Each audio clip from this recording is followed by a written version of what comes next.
Hey everyone, it's Mandy from Garden, and today we're very excited to be bringing home baby chicks, and we wanted to share with you everything you need to know when you bring chicks home to your house.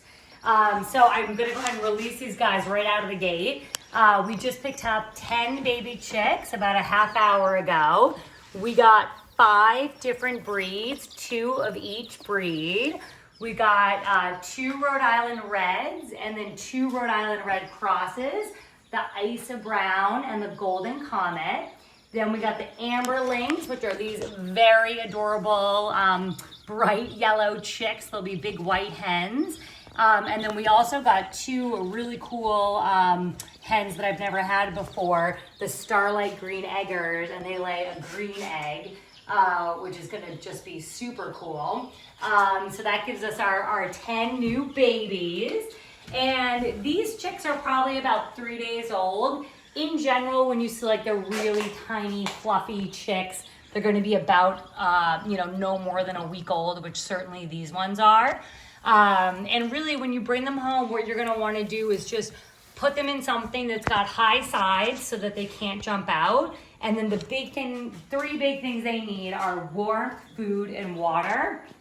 So we've got kind of a classic heat lamp set up here. And something really interesting, the reason it's this red color is actually because it throws a red light on the entire little flock here, which prevents any one speck of red showing up because red attracts chicks to peck. So if for some reason, there's a little bit of feathers missing and maybe a red spot on one of the chicks, another chick might see that and peck at it and inadvertently harm that chick. So the red light kind of just creates a whole shadow of red. The other thing I dropped in here just to show you, which I thought was cool, this is called a hygrometer. It has temperature and humidity on it. So it's saying right now the temperature is 102.9. Chicks this age at about a week old need about 95 degrees Fahrenheit. And then every week they get bigger. They can go 5 degrees, they can maintain 5 degrees less.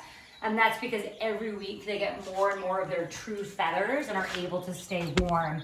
So very interesting fun fact if you're planning on getting chicks.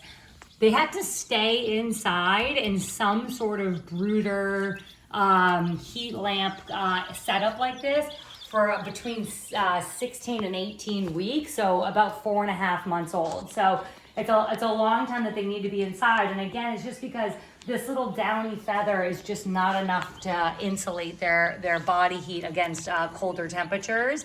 So they just need time to get their true feathers going. So this is a really good sign that they're eating.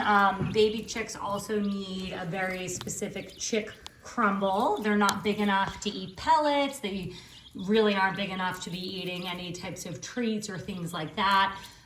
You may hear people talking about adding grit into chick food.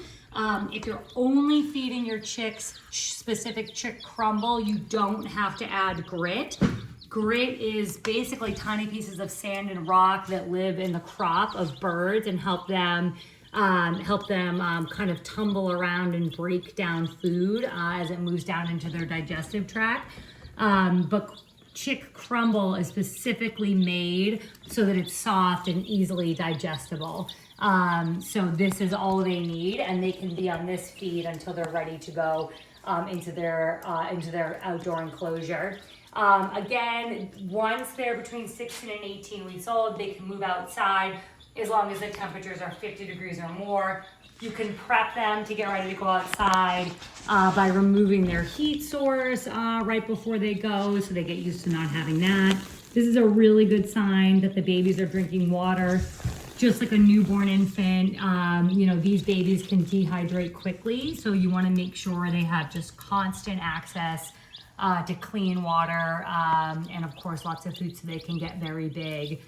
And then their bedding we have them on is just a cut straw that's pet safe. The other type of bedding that we really like, which I have over my shoulder in the guinea pig pen, is rice hulls. And so I could have just as easily kind of used that, but instead I had the straw down this time just because that's what I had available in my garage. But either worked. And then I'll go ahead and just spot clean it with a kitty litter scooper as they're growing up.